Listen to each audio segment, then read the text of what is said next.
So I'm sitting down with Phil today. Phil joined the Grafter as, what's your title, Phil? What is my title? Certified life coach and the one who implements the founder's journey. I don't know that I have a formal title yet. Yeah. So you implement the founder's journey as something that you created from scratch. Is that correct? That's right. Yep. Yeah. And we'll go straight into it rather than trying to beat around the bush. Where did that come from? Where did the founder's journey come from? Yeah. It's a bit of a long story. So in a lot of ways, it started from my experience in the corporate world. So I had 2 years as a management consultant at a top consultancy. And as much as I was kind of perfect for that job, I didn't really enjoy it as much as I could have. And there were a few things that made it a difficult experience for me. So I ended up leaving that and going on a sort of circuitous route that ended up with me being a life coach. But so much of what I've put into the program is comprised of the things I wish I'd known when I was in the Ooh, corporate world. Yeah. the things you wish you Um, had known. Okay, yeah. yeah. Yeah. So the way that the program came about more technically was, my own journey of how can I thrive in this world? What are the things that it actually takes for me to be both happy and helpful? So at peace and also productive, because I really believe that you can have both of those things. Mm. And what I found was that a lot of the development programs that I found out there were a little bit limited. So, for example, a lot of the professional development programs I saw were focused more on actions and strategies that you can take, but less focused on understanding the individual and really connecting to yourself and understanding the mental and emotional drivers that are causing the problems in the first place. And then I also saw a lot of the kind of healing modalities that I came across were also limited in their own way. So some were very heavily focused on the emotional side of things or the physical side of things. And what I was looking for was a more comprehensive playbook for how to address all the aspects of your being so that you can show up as your best self or your highest vision of yourself. And so from that, the founder's journey was created. And then since then, of course, we've adapted it to kind of suit what founders, what leaders of successful businesses are looking for. That's really interesting because it immediately makes me think of when people grab hold of those self-help books, the self-help videos, and they do something on it, but then there's no sustainability. There's like 2 weeks later, they feel like they've changed. Maybe 10% of them do, but then there's no sustainability in it. They don't check back in with themselves afterwards. So with this, you say, it's not just action strategies, it's going deeper, it's going wider. There's more depth and breadth to it than your average program. Is it set up in a way that there is sustainability for the behavior change that happens afterwards? Yeah, I mean, first of all, you have 12 weeks, and we're talking throughout that. And so that's enough time for certain things to become habits and for certain Mm. things to be ingrained. And of course, when you're working with somebody, there's already accountability. I'd say another thing that really sets this program apart, a lot of especially leaders and founders are interested in personal development. And, a lot of them look for that in philosophy, in like Stoicism or in Buddhism or in psychology. And what they find there is this wisdom. They Mm. find these truths that resonate on a deep level. And then the question is like, okay, I have this intellectual wisdom, and there's a bit of a gap between that and how I apply it in my life, how I apply it in my day-to-day situation. Yeah. And the real focus of the founder's journey is empowerment. It's not just coaching you through something. It's not just helping you deal with an issue. It's transmitting to you the tools and the concepts that you need so that you can do that in the future. So we don't Mm. just solve one problem for you at a time. We give you the tools to solve the problem that you can then use moving forward, even when the program ends. So in a way, their application of it, because sometimes I think that is where things kind of fall down a little bit, isn't it, with the application of it. So you're saying with the empowerment, it means that actually the whole point of this is to empower them to be able to do it themselves moving forward. So the quality is so good that you're not actually necessarily needed after that 12 weeks. That's the idea. I mean, there is always going to be a benefit in having a second opinion, someone showing you your blind spots. So I also don't want to make the promise that, okay, after 12 weeks, you'll never need a coach or a mentor again.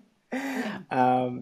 At the same time, yeah, as much as possible, my goal is to put myself out of business and to give you the sense that no matter what comes up, I have tools that can help me address this. That's pretty impressive. And I, quite frankly, would love to go through the program myself. So can you break the program down for me? It's specifically 5 modules, isn't it? That's right. Yep. And, okay. And so how does it start? Yeah, the first module is focused on your vision for you. So it's giving you the opportunity to envision what you want yourself and your business to look like in the future. And this is really profound because, first of all, the mind naturally focuses on the negative. Like, most of us have an extremely clear idea of what we don't want. I don't want this anxiety anymore. I don't want this anger anymore. I don't want to get frustrated at work by insignificant things anymore, which is great. It's great that you know that. And then what is it that you actually do want? You know, when you don't have those things that you don't want anymore, how are you different? What are you like?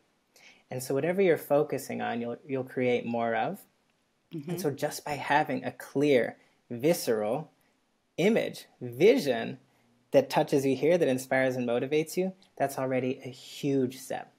And the other part of that that's really important is until you have that vision, until you have a sense of what the destination looks like, we have no idea where we're going. We're just putting out fires here and there, right?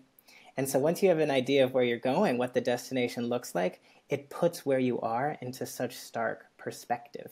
Yeah. Okay.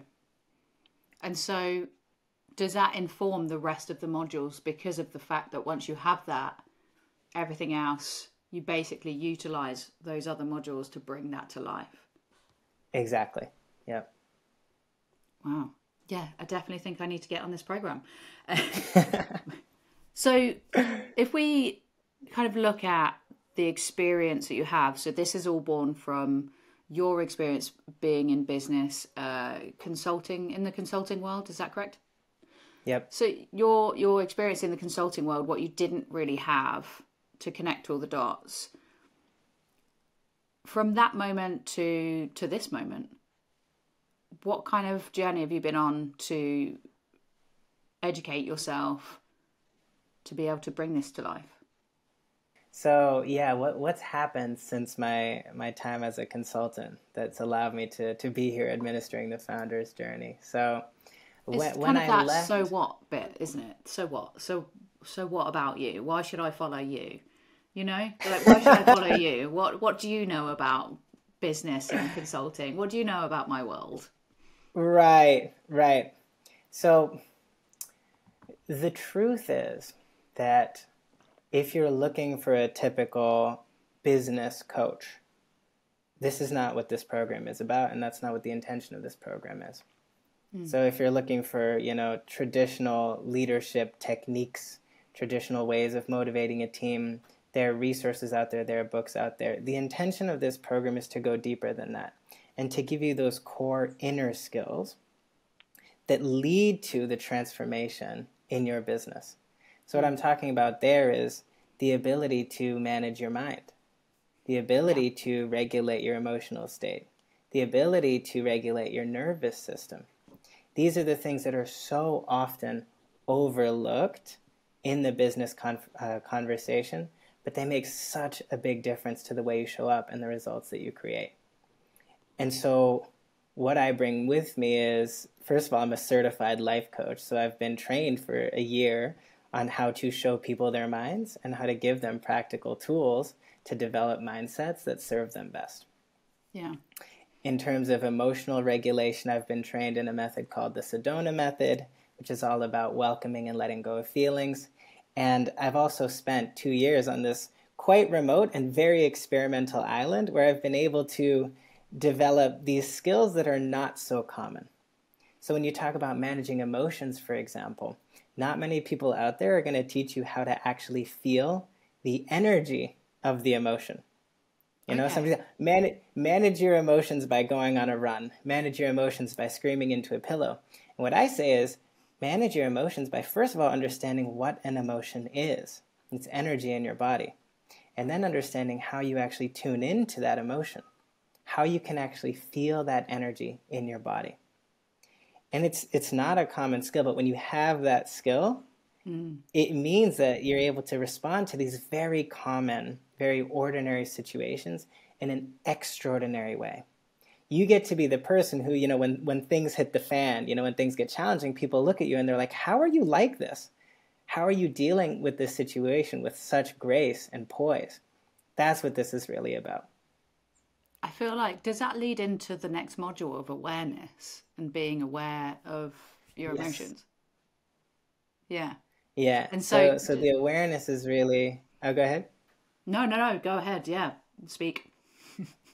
Yeah, the awareness module is really all about awareness of your mindset, and most specifically awareness of your thoughts. Because your experience of life actually doesn't come from the circumstances that you're facing. You know, the way that you feel, the actions that you take, and the results you end up creating for yourself are not a function of what happens to you, but rather how you perceive and how you mentally react to what's happening to you. Okay. It's your mindset that determines your experience.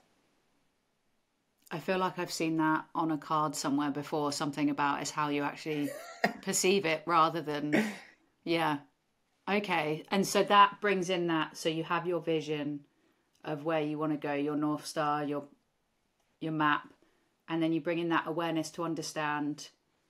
So you're not already going forward, you kind of got to build a foundation first before you start moving. Yeah.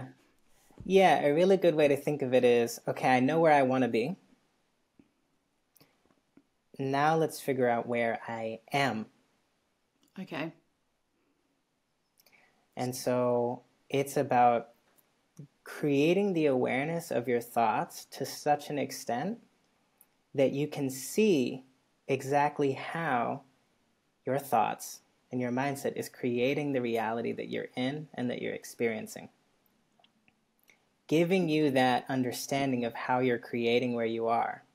Because once you feel that, once you realize that you're the one responsible for your experience, that's what gives you the power and the ability to then change your experience. Okay. And so if we head back towards those modules and you've got a vision, your awareness to these things, balance comes. Yep. I'm assuming that these all go one after the other. Is that correct? That's right. Yep. Yeah. So the next one would be balance. Yeah, balance is about, most fundamentally, becoming a balanced person. Mm-hmm. And you can understand that as regulating your nervous system. I think we all have this understanding that when our nervous system is not regulated, we don't do our best work. Mm-hmm.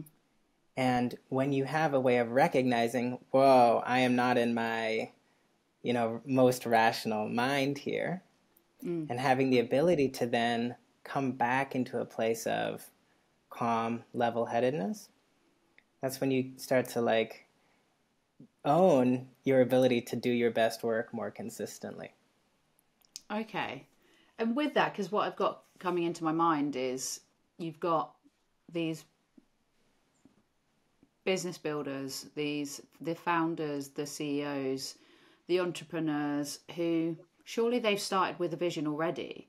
So what is it about these already, the vision, the awareness, the balance, that they actually need? I'm not going to say they don't need it, but what is it about it that they need if they have already started with, I'm building this Yeah. company, this is where we're going?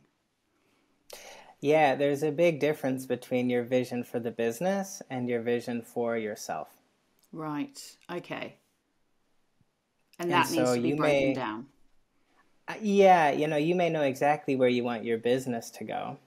Mm, Sometimes people haven't put the thought into, okay, who do I need to be right. in order to take that business there? So separate entities, essentially you're looking at the person, not the business. So when someone comes to do this program, they actually need to, in a way, separate themselves from the business Yep, focus to then be able to go back into it. yep, yep. Yeah, and it's exactly that. Of course, your vision for the business will be compatible with your vision for yourself. And of Mm, course, parts of your, business vision will make their way into your personal vision. But your vision for yourself is broader than that. It's everything that you need to put into place in order to thrive and in mm. order for you showing up to be conducive to the business getting to where you want it to go.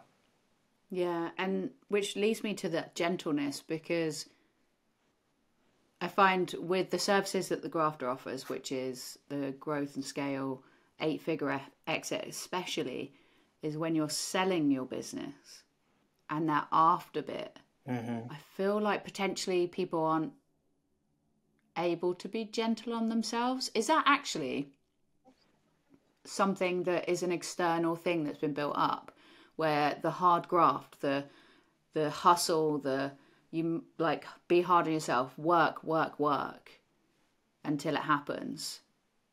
Can you still be successful with being gentle and finding gentleness? Yeah, no, I think that's a really great question. So part of it is that, this is really worth exploring. Is it possible to be as successful as I want to be while taking care of myself? Mm, And is it potentially true that me putting the practices in place to make sure that I'm taken care of will make me better at what I do? You know, mm, we talked before about how having a regulated nervous system leads to more productive activity. yeah. So for example, when your nervous system feels safe, you are better at long-term planning. Your memory is better. You're more creative. You're better at complex problem solving. You're better at interpersonal issues, you know? And when your system is, for example, in fight or flight, you might be great at hustling and, meeting a deadline really quickly, but it's Mm, not going to serve you in the long run. And there's also a risk that you're going to get burned out. And so right. on one level, yeah, it's really worth exploring, I'd say for everybody. Can I be well and take care of myself? And can that even improve my productivity? So that's one part of it. Another part of it is that often this concept of gentleness Mm, is mistaken to mean I'm doing less work. I'm taking okay. it easy. I'm taking days off. And that doesn't necessarily have to be the case. One way to understand gentleness is, given that you're working so hard, how are you talking to yourself while you're working? And what I've found is that a lot of people are very hard on themselves. They make a Yeah. mistake, they're very negative. They need a break, they force themselves to push through. They do really well and they don't take that time to celebrate their accomplishments and Mm, encourage themselves. Most of us have it in our minds that I I'm going to motivate my team and I'm going to celebrate every one of their wins, but I don't deserve that treatment as well. And so a lot of gentleness is, no, work as hard as you've been working, and at the same time treat yourself like somebody you love. Treat yourself like somebody you care about, yeah. you know? I, for me, with the cultures that we see, especially on social media, LinkedIn, and that hustle culture, that work hard culture, there just for me seems to be a disconnect. And is it one of the harder modules for some people? Gentleness. Yeah. Yeah, I would say that it's the most maybe foreign. and challenging module for a couple of reasons. The first is this concept of being kind to yourself and developing a more supportive relationship with yourself. It's just something people haven't practiced before, and it can also bring up certain beliefs. I'm not worthy of this. It's not safe to treat myself this way. You know, a lot of these resistances can come up. The other reason that this module is difficult is that it's asking you to connect to your emotional reality. And so first of all, there's the preconception that that's somehow soft or not fitting for a leader to do. But then actually when you get into it, what you realize is that, you know, really facing your emotions is not a soft thing. In fact, it can be terrifying. It can be difficult. And you think about how many things we put in place in order to not be with ourselves, in order to not access our emotional realities. So it's kind of, you're getting hit on both sides. You know, part of you saying, oh, it's too easy, too soft. And the other part is like, don't go there. Absolutely not. Yeah. That's really interesting. And so vision, awareness, balance, the gentleness, you build this all up, this foundation to move into what I feel like is this final part, power, which when we think about power, we think of potentially power over people, just, you know, money, this just kind of more almost negative side of things. Yeah. But surely in and amongst this, it must mean something slightly different. Yeah. So you're absolutely right. When we think of power, it's generally understood as this ability to force people to do stuff that they don't want. The ability to coerce or to manipulate. And that is one way that power can manifest itself. But, you know, that same ability to cause suffering, to restrict freedom, that is the same ability that you have to reduce suffering and to give freedom. So it's like electricity, you know? It's just your ability to be effective in the world. Yeah. And you can use electricity to do harmful things, or you can use electricity to do positive things. But as a leader, as a founder, if you don't have access to electricity, what are you doing? Yeah. Right. Yeah. Okay. And yeah. And so that's a really interesting way of putting it is in electricity.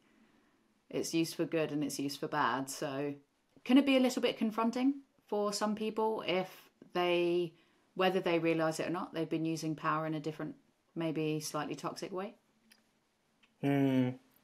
Yeah, to be honest, this program isn't there to force people to reconcile with how they've been using power. I would say that conversation mostly happens actually in the awareness unit. Right. Okay. Yeah, in the awareness unit, what happens is you realize that any negative thought that you have about others or the world around you, it always mirrors back to you somehow. So, for example, when you criticize others, often you'll become that very thing that you're criticizing. The things that you don't like about others are often the things that you're being negative about yourself as well. And the places where you feel justified in your righteousness, you find that you're actually causing others suffering, and that's your responsibility.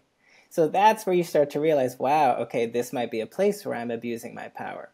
Yeah. Right? And so with the power then, what is it truly about? Yeah, it's about coming into your power even more than you already have. Okay. So what power is fundamentally is the ability to have what you want, to create what you desire. Power is the ability to make your vision come true. And then you ask yourself, okay, well, how do you do that? And the most kind of simple way to explain it is decide unequivocally what it is that you want and then commit yourself to it until it's been achieved. That doesn't leave space for doubt. It doesn't leave space for uncertainty. It also doesn't leave space for you to be spending mental and emotional energy and time on the things that are outside of your control. And I'd say if there's one thing that is central to this unit on power, it's focusing on what you can control and making sure that everything that you focus on serves that vision. I know transformation is a word that is overused these days, but it does feel like it's quite this program, this 12 weeks, can be quite transformative. It's wild how much can happen. Yeah. And with that transformation, the business must change for the good alongside it, because you're in a better place, you're more aware, you have that power and that balance. Give me an example of a change that has happened to someone or to a business from going through this program. Yeah, so most of the feedback that we've been getting is more real-time feedback. We'll need more time to see how it impacts the bottom line or how it creates deep structural change. But I'll give you some examples of minor shifts that people have made. So one person, just by using this tool of self-inquiry into thoughts, realized that he was allowing the lack of motivation and dedication of his leadership team to make him question himself and diminish the efficacy or the importance of an initiative that was really dear to his heart. Because he was focusing on they're not invested in it. And then he shifted his mindset to say, well, actually, I believe in this and I'm invested in it. And so I'm just going to take this initiative on as my own, and I'm going to drive it forward. Yeah. And so rather than maybe criticizing the leadership team for not getting on board, he's spending that time seeing who is on board and finding ways in which this initiative is compatible with their agenda so that they can get on board. And so what he's found is that there's much less worrying about other people's lack of motivation and more driving initiatives forward and then tying the initiatives with the motivations of the people around him. So it's being a natural leader, essentially, is what's happening there. And that must be quite a big shift for people that have been growing a business, from day one, because you're settled into a specific view of yourself, of who you are, what you're doing. And I imagine, and if we take, as I said, brought up earlier, 8-figure exit, you're going through that program, and how often do people really think about the end when they have sold their company? Because I know that even Rachel has publicly said that she didn't know who she was at the end. So does this program help shift you into a more positive place by the time you get to that end point? Yeah, so what I'm kind of understanding from this is how can this help me once my business is sold to make sure that that's not a really stressful time for me, right? Yeah. Yeah, like I said before, these are tools that you'll be able to apply long after this program finishes. So it might be inevitable that when you sell your business, there's a part of you that doesn't know who you are anymore. Maybe that's part of what it is to put so much of yourself into a business and to then have that taken away from you. Where this program can help is it can turn that process of redefining or recreating or finding yourself into one that is less stressful, less traumatic, and more, at least neutral and ideally exciting. So this program can be the difference between turning that from an existential crisis into an exciting adventure or an exciting opportunity. One of the common questions we'll ask, in the mindset unit is, why is that a problem? And when you say, I don't know who I am anymore, why is that a problem? What often comes up is, I need to know who I am. I'm not safe unless I know who I am. And you can question all of that, and you can get to the place where, yeah, there is uncertainty. Of course there's uncertainty. Things have changed. And so what? What if that's exactly the way it's meant to be? What if that's fun? What if that's exciting? Right? So, and then of course there's another part of it, which is, with a lot of people I'm working with, there is this conditional self-acceptance. Right. So I only approve of myself. I only think that I'm worthy. I only think that I'm enough. I only think that I belong here if I'm this founder of this successful business. And I cannot accept myself, or I cannot fully be with myself without that. Yeah. And so that's another thing that we teach through this, is how to be kind to yourself and how to choose to accept yourself, how to choose to welcome all of who you are, no matter what change happens on the outside and on the inside. And that makes you so much more resilient to change. Even before you sell the business, it helps you to address those setbacks with much more grace. And I feel like it's the same for if you're going through growth and scale, because your business is going to be different when it grows, when it's a much larger organization. Right. And so you need to work out, where am I, who am I, what's happening, and be comfortable with all those changes as well, because everything changes, but we don't always like change, even though it's inevitable, right?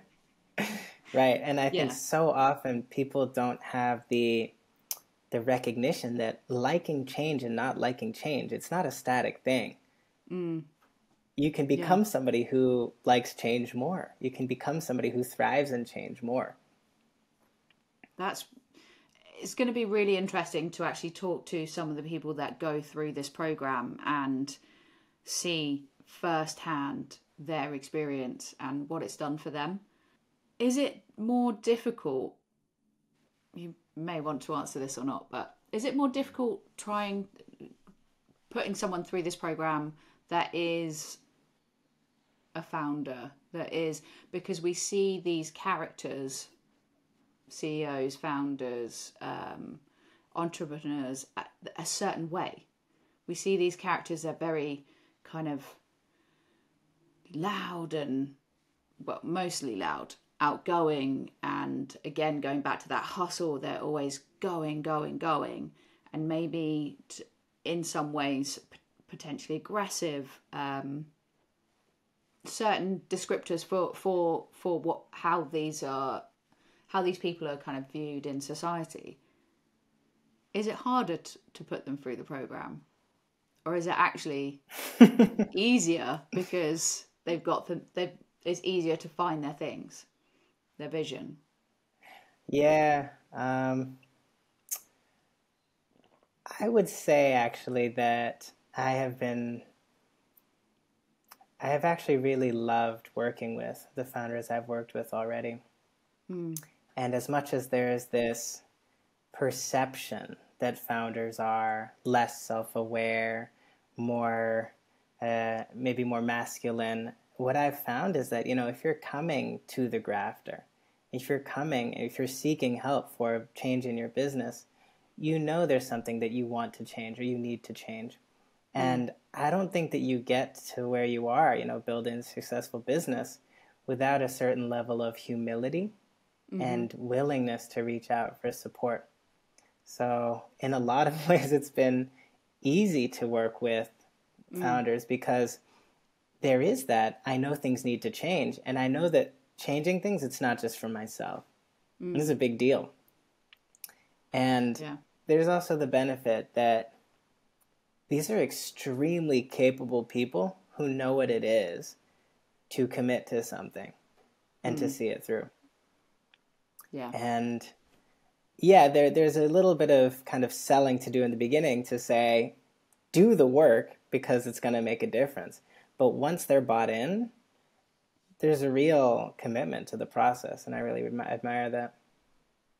I think overall, I guess there is this power in speaking aloud what's inside, because that's the way to move it forward, and you're giving that space to explore that, to say it out loud, to make it more concrete and Yeah. bring them a better environment for themselves. Yep. Yep. And maybe you were alluding a little to this when you shared that. But another thing I've noticed is that, a lot of founders especially don't have the experience of a truly safe space. Mm. Someone they can really tell the truth to, somebody they can really be vulnerable with. And I do my best to provide a space where, of course, we're going to take this very seriously. I'm going to show you where you're causing your own suffering. We're going to make sure that this is tied to business goals. And at the same time, you can tell me anything, really. And I think there's huge value in that, because when I was in the corporate world, I didn't have that. And there were so many issues that went unspoken. And I think there's a real opportunity there to create that openness. Because when the truth comes out, things naturally start to get better. And it's only going to benefit those around them as well, isn't it? So it leads to positive change all over the place. I mean, I've got in my head, Oprah, you get positive change, you get positive change, you get positive change. Yeah, I mean, this is one of the really exciting things about working with founders, because, they set the tone, and the evolution, the development that they go through is going to impact their businesses, their clients, their families, their communities. So it's real. In that way, it's a really high impact investment for all of us. That's awesome. As we wrap up, I'm going to ask, why the grafter? Why align yourself and work with the grafter with this program, this 12-week program? What is it about the grafter, the people in it? I really admire the people in the grafter. And I think one of the things that makes it so special is that from the beginning, by design, it's integrating cutting-edge business practices with a more emotionally intelligent and, I would say, more enlightened perspective on the individual and what it takes to be successful. And I think it's rare to see that balance between real serious results focus while also honoring the process and honoring the individual. So yeah, that's one of the few things that I think make the grafter so beautiful. And also, to be honest, it's an organization that it's really reliable. Things get done, and they get done in the way they said they were going to get done. And that's actually, in the space of, my background is quite spiritual, and I'm in a lot of healing communities. And for me, it's really refreshing to, first of all, be given basically full creative license to do my thing, but also in an environment that is reliable, that has real integrity, that moves quickly, that's productive. So it's a really unique opportunity for me. And the other thing is that I think there's a real gap between, what is taken as kind of gospel, or what's understood in the healing communities, and these people who make it essentially their sole focus in life to feel better, to bring more peace, more joy, more love into their lives. There's a gap between that and the people out there creating things, doing work, making life better for others, building successful businesses. And I think it's an amazing opportunity to bridge that gap so that the best of the healing community, the best of, what we know about how to thrive as a human being, is being brought into an environment where it's going to have such a big impact on people who might not be aware of the nervous system or emotions or how to manage their minds or how to step into their power, right? That's awesome. That, I couldn't even written you a script better than that. So thank you very much, Phil. Thank you.